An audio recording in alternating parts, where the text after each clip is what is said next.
All right, guys. Today we're gonna do continue with the Micronauts New Voyages. This is Volume 2, by the way, from Marvel Comics. And I'm not gonna do Micronauts. We're not doing every issue. I just want to know how the story a little bit unfolds here because they are dying basically because of radiation poisoning, and basically want to know what's going on. But the whole radiation poisoning, although they do not know that, the robots know that's been destroyed or not, wants to warn them. But stuff happening. But that whole part is being a little bit shoved aside to introduce more mysteries. I like that, but and well, it's not really a but. It's just more, I like the mysteries. Also, there's not much happening when it comes to action, but it's more like revelations and more mysteries. So without further ado, let's dive in. And it's been written by Peter B. Gillis and drawn by Kelley Jones, who is probably very famous for his horror art. And you can see that his work is way different than in the what he's doing now. So their ship is being towed away, I guess, by these friendly alien creatures. This is the mirror planet, that's how I call it, or crystal planet. And this ship has been blasted into bits. I mean, you can check out my other reviews, issue 1 to 4, what happened, how they get here and what happened to the ship. So we have here the commander, right? And so this is here more like an explanation what's happening, more like a recap. So they bring in the ship and they want to know if everything is still, if they can still fly with it. Totally not. It's been, molten. But then they also look for the robots, Biotron and what's the other one? Microtron, right? Biotron and Microtron. And so this guy says, Hunter, are they... It's a miracle, Commander. He and Microtron are half melted down, but they're still functional. So Mary comes in, but then, I don't know, this Biotron is activated trying to move, right? And there's also some weird symbols here that's been seeing through this storyline, whatever that means. But I know Biotron you cannot speak, and he says, I want to warn you, and then he attacks her for whatever reason. So he's going completely Terminator, I guess. And so Commander, is he a commander or a captain? I don't know. But Arcturus Ron is stepping in, and he says, go to the medical attention and leave me here. All right. So he is now reminiscing a little bit now. Now he's alone on a bridge that was being destroyed by laser fire while his fellow Micronauts were battling ordnance testing machines on the alien planet far from the homeworld. And while he and his beloved Princess Mari were reliving a dream and a romance that never really was, thanks to recreating power of the alien's computer. And while they are danced, the hellish laser beam transmitted the strange glyphs of the makers into space, destroying the spaceship's bridge. He has led his voyage into the unknown to find a new life for the Micronauts, away from the part of the war-devastated microverse, and he believes he has made one blunder after another, resulting in disaster after disaster. So he says, maybe I have outlived my usefulness. Well, he is 1,000 years old. And then suddenly he has some weird pain is going through him, and he's feeling dizzy, doesn't know what's happening, right? So Mari's being brought to sick bay, right? So these are the goofy looking aliens. It's a weird design, and hey, maybe we can help. But this guy says thank you, but until we compare biochemistries, your remedies might do more harm than good. So, but then the bug comes here, the master thief. He says, well, I took some medication from the ship. So it's wrapped in paper, and he says, Please, friend, a little neatness would be appreciated.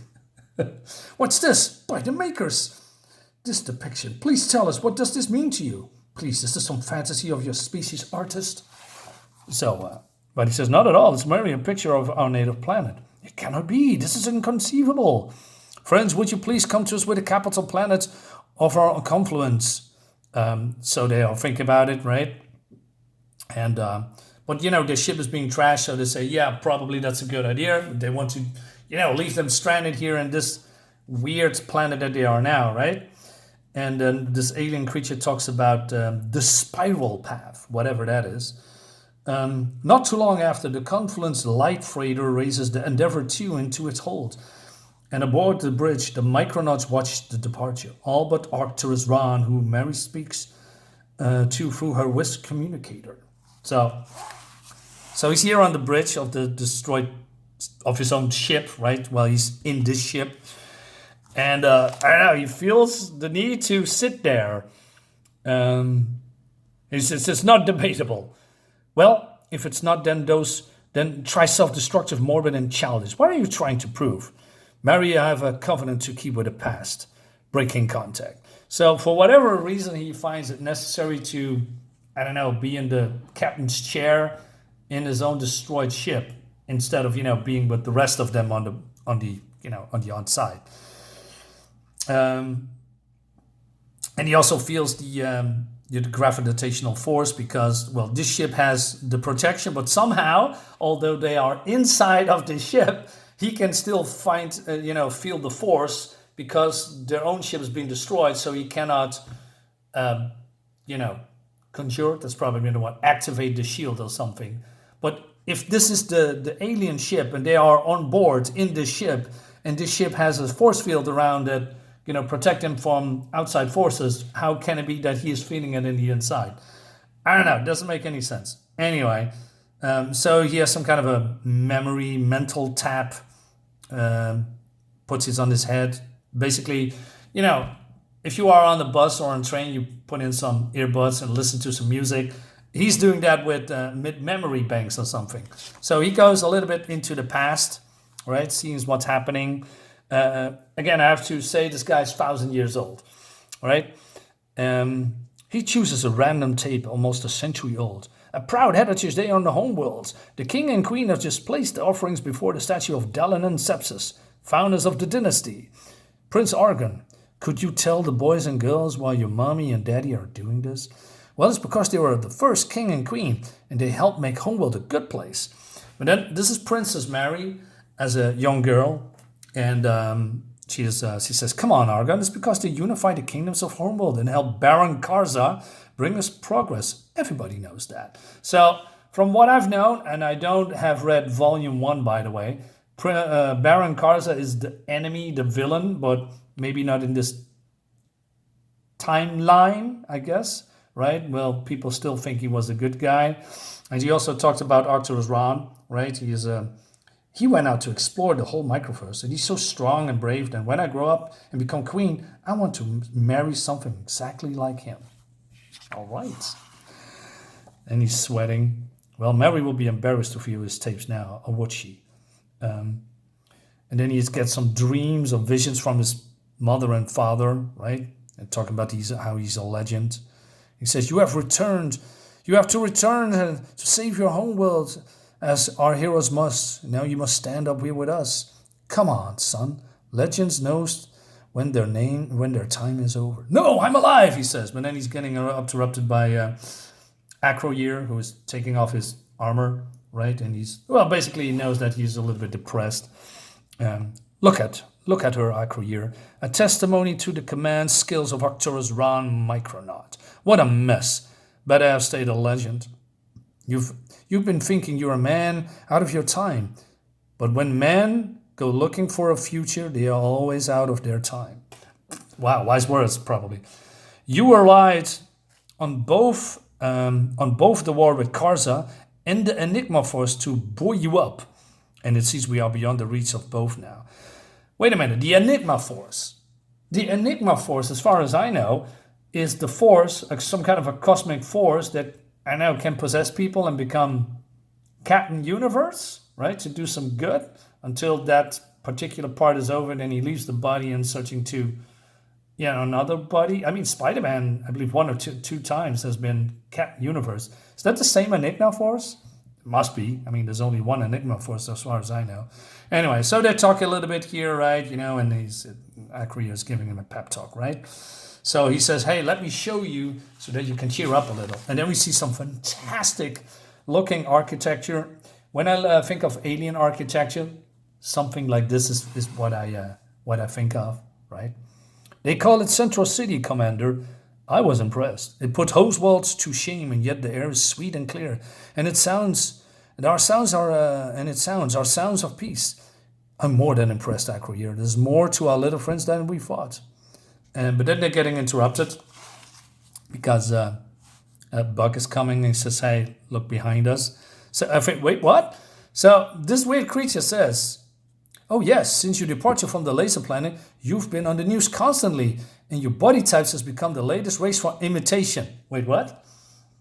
Is this some alien stuff going on here? Then people can, or body snatching? So there's now 2 Captain Rons and 2 Acroyears and 2 Mauris. And so this woman says, I just had to tell you, I think your body is incredible. I can believe all the things you can do with it. Like, I beg your pardon. What?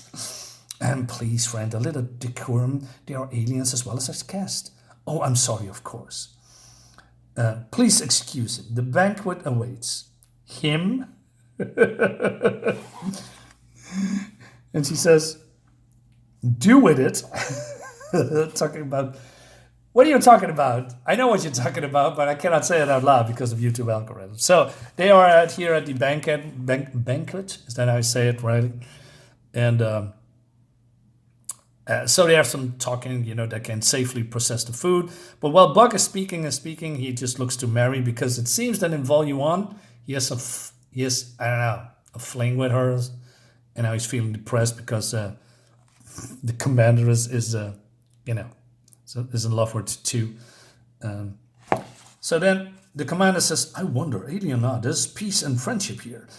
They are more vast than us. We could offer them little in return for their hospitality. I guess neither Ron nor Mary missed me if I slipped away, says Buck. But the wonders of a new race might be a thing to study in. Yes, my declining years. Probably, I don't know, he wants to look into some new adventures, I guess.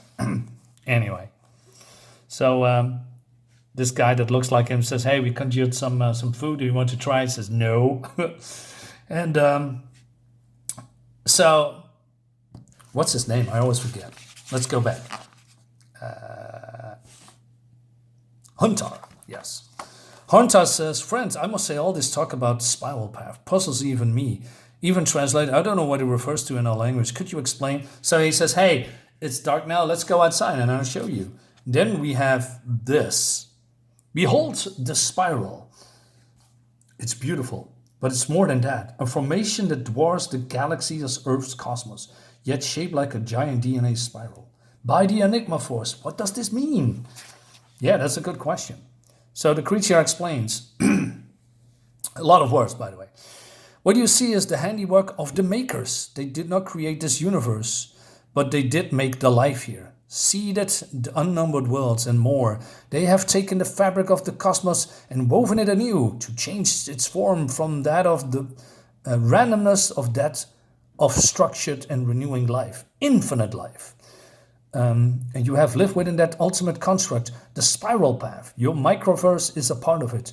How blessed you must be. But this guy says, well, I don't know who the makers are, right?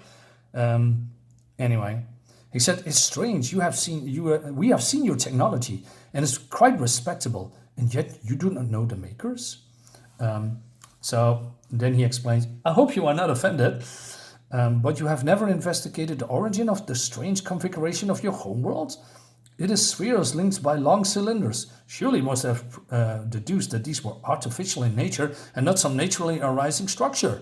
But more, have you not inquired into the origin of life on your world? You have only to do that, and you will find the mark of the makers. So Acroyear says, but how did it did on your home world? So he explains basically the origin of his species when some kind of a thing come out of the atmosphere into the water, into the ocean, but it was an egg. An egg. And Hunter recognized that because he's transformed by an egg of that thing from issue 1 and 2, right? Soon it hatched, and there emerged a creature like us in form, and yet a quite different nature, the primordial one. It stretched out its forces and gathered a vast proto-life matrix to give him its shape and order. For eons it worked and paused, worked and waited, until it finally created a genetic complement to itself. And so began our race. Fascinating myth, my friend. No, it's no myth, it's documented scientific fact. And so it was all on the worlds we know. Surely it was so with you. I don't know, I wasn't there. Anyway, so Mary says, hey, where's Bug? I don't know. So Bug is outside, feeling lonely, right?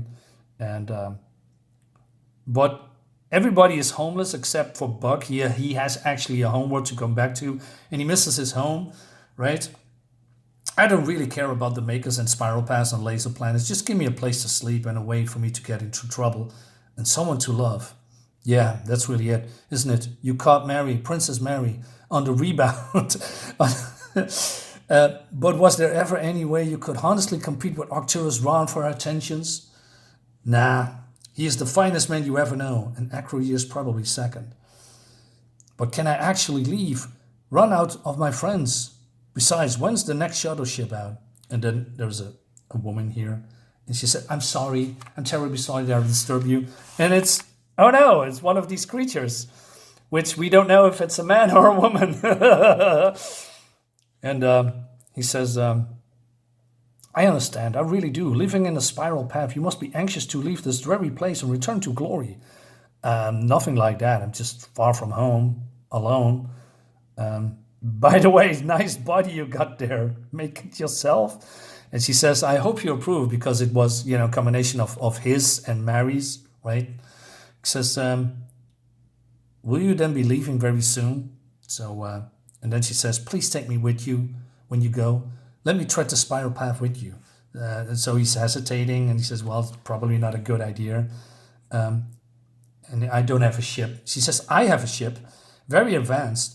Oh, please, my life has been devoted to science, to the fathomings of the handiwork of the makers. Now, like these symbols, again, these symbols, a key to the miracle stands before me, alive and present. Please take me along. And so he says, well, probably not a good idea, right? And listen, I'm afraid it's just that. Don't worry, you understand. You have every right to reject a lowly stranger like me. I won't bother you again. And so he changes his mind. He says, well, you can come with me, right? Then she says, you sure? I'm not forcing you into leaving your friends. The Micronauts? I doubt they even notice I'm missing. Right. Next up, Bug stories. All right. So like I said, it's not much of a action here, but, more, personal matters, right? Doubts, insecurities, mysteries. Doubt, Insecurities, Mysteries. That's a good title. We got to do that. Guys, let me know in the comments what you think about this comic. See you next time. Have a great day. Bye-bye.